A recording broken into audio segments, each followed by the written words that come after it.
this computer. And yes, I know that it's not showing up there. I shall rectify that now.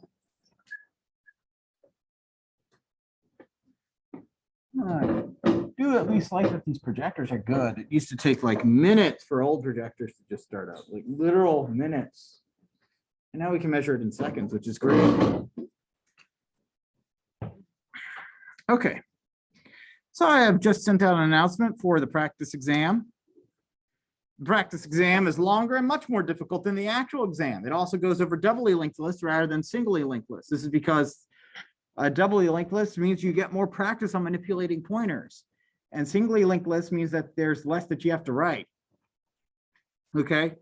I will go over the solutions to this practice exam in 1 week's time, which is the day before your exam. Your exam is on the 15th, which is Tuesday. It will be during your lab session, so don't miss it, you know.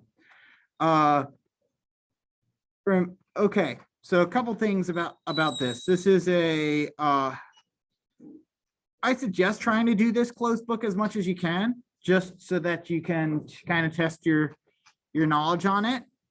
But as far as the, let me go ahead and pause screen sharing for a second.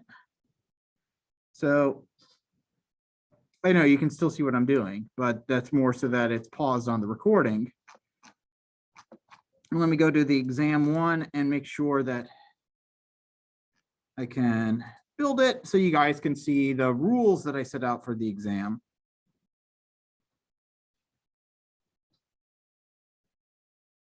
All right, the permission and restrictions for the exam are as follows. So now resume share.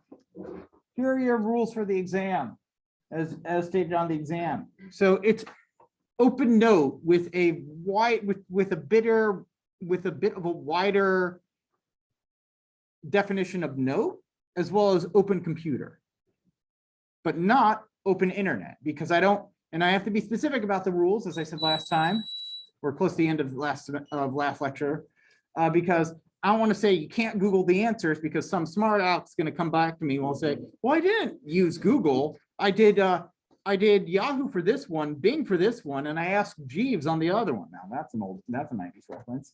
All right, so the permission for the exam is as follows. Students can complete the exam on their own devices or on their lab computer. If you need a paper exam for some reason, for any reason, let me know in advance. On the final exam, I generally print out a couple of backups in case your laptop is not going to work, because we do our final exams. Well, actually, I'll have to check if we've got a common final this time around. Okay, we'll burn that bridge when we get there. Okay, so anyway, you can complete it on your own device or on your lab computer, right? Since we're doing it on lab, you should have a computer you're able to access. If you are having technical difficulties for some reason that is preventing you from taking the exam, you should let the TA know, as well as let me know, just to keep me in the loop. But the TA would be there to help, deal with that kind of thing. Okay. Now, since you're doing it on a computer, you can use any coding environment of your choosing, such as, but not limited to, IntelliJ, Eclipse, NetBeans, Atom, VS Code, and Vim. Okay. So you can use anything that you want to complete the exam questions in, as far as tools are. In general, what I'm asking you to do is just basically complete your code, copy and paste it into the Canvas text box. That's what I'm asking you to do. Okay. The exam is open note. Your note. So what is note? The notes can be on paper, any amount of paper in any form, including the textbook, including any printouts you want. It also means that they can be notes stored on your computer, or code stored on the computer So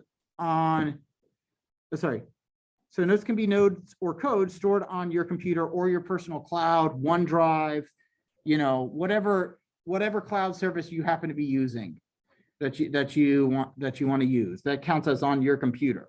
Okay. And you can also access any resource on the internet that specifically is linked from linked from Canvas, such as my YouTube lecture videos or lecture recordings or my GitHub repository. You cannot use resources on the internet that are not on your personal cloud or those that are linked onto Canvas. So basically downloading the Java documentation and using it there. Okay. Going and Googling the Java documentation while you're on the exam, and unless it's been linked to some in the notes or whatever, yeah, not okay. Just in general, because I don't want you to get onto a search engine is the point. I don't want you to like try to Google, okay, how do I do this common operation I just asked you to implement, you know, kind of thing. Because because if I give that to you, that severely limits the number of quality questions I can ask. But that's essentially it for your restrictions on it. So that said, these questions were written in, a lot of these questions were written under the assumption that people would be doing this exam on paper. And then I discovered the wonders of the fact that if I do these exams on electronically, I don't have to deal with handwriting, and I don't have to deal with accidentally leaving somebody's exam on at my home. I don't have to worry about my cats accidentally deciding to get sick on one of the exams. True story. Anyway, but the and finally, and possibly most importantly for you, you don't have to worry about addition errors, because that's happened before on my end, where I accidentally gave a student 10 points less than they deserve because of an addition error. Yes, that was rectified, and I do tell my students to check my math, but now I don't have to worry about that. You know, all you have to say, the worst that happens is very obvious, oh, you forgot to grade this question. All right, going back to this practice exam. There's a lot of questions here, like a lot. Mainly because I want you to have plenty of practice. Also, my paper exams are shorter, so are longer for some reason. But anyway, long story short, there are 7 questions on the actual exam, or 7 real questions on the actual exam. So keep that in mind. There are 2 big. There's one of the questions is like a question that so one of the questions is going to be a question like you would see in assignment 2. Okay, like, you know, here's a list, do stuff with the list. Like, you know, give me all the strings of a certain size, or remove all instances, or something like that. Okay. Otherwise, you might get something for the other one. You might get something like, let's see, like this one. Like here we have a new theoretical type of linked list called a sorted linked list. Create the add method for it. Okay. What also is, as I mentioned, also to the people who stay behind, what I also mentioned was is that this question is going to be on the final exam. So not the final exam, it's going to be on the exam 1. Okay, so that's important. So this is a 20-point question. It's also a 20-point question on the exam. A list can be implemented in a number of ways. Compare and contrast an array list and a linked list. In what situations would you want to implement a list over another? Specifically, how do you what do I want compared and contrast? And how do I want you to compare and contrast them? Compare and contrast them using big O notation, okay? And specifically with these features: add, remove, get set, and memory usage. Okay, each of those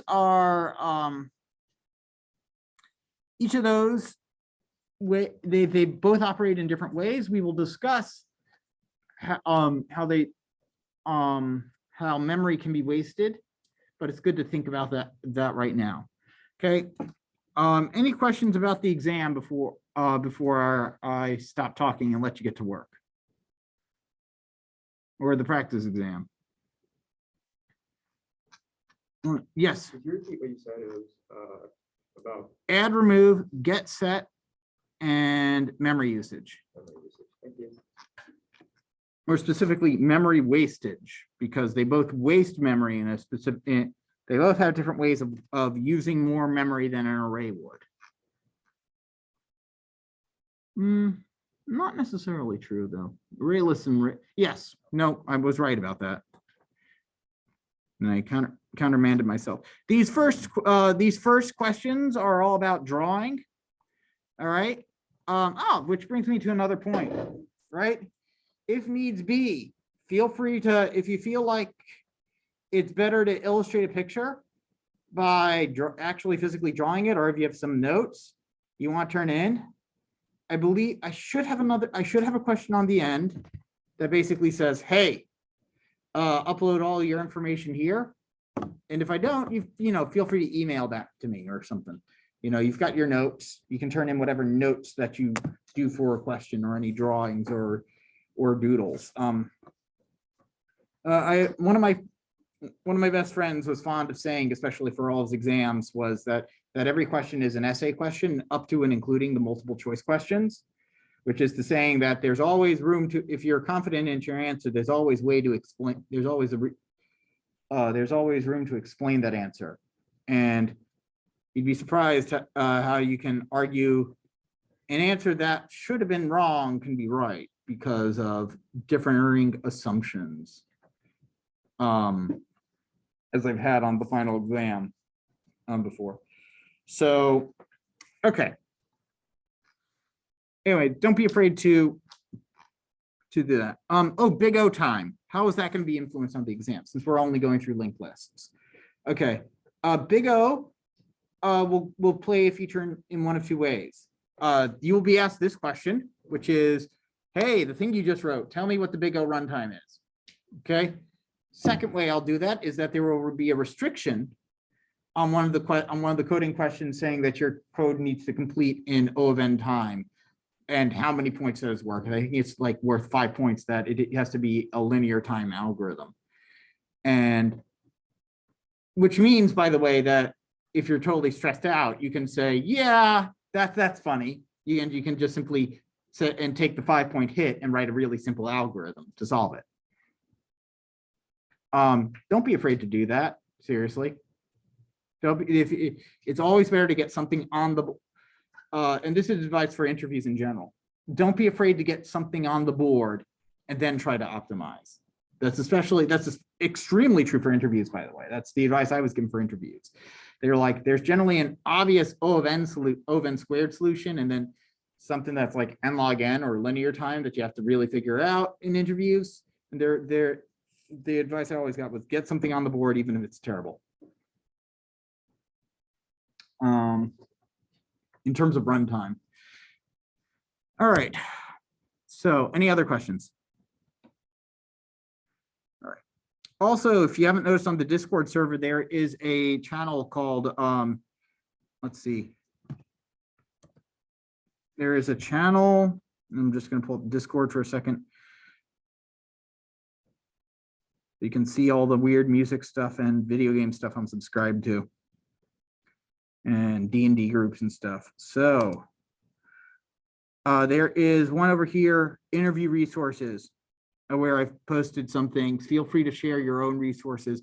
But once you're getting, once you get through trees, definitely would be the time to start doing this PRAMP, which is peer-to-peer mock interviews. There's something terrifying about being in front of a group of people for the first time, or being in front of a person and asked to show that you're actually a real coder.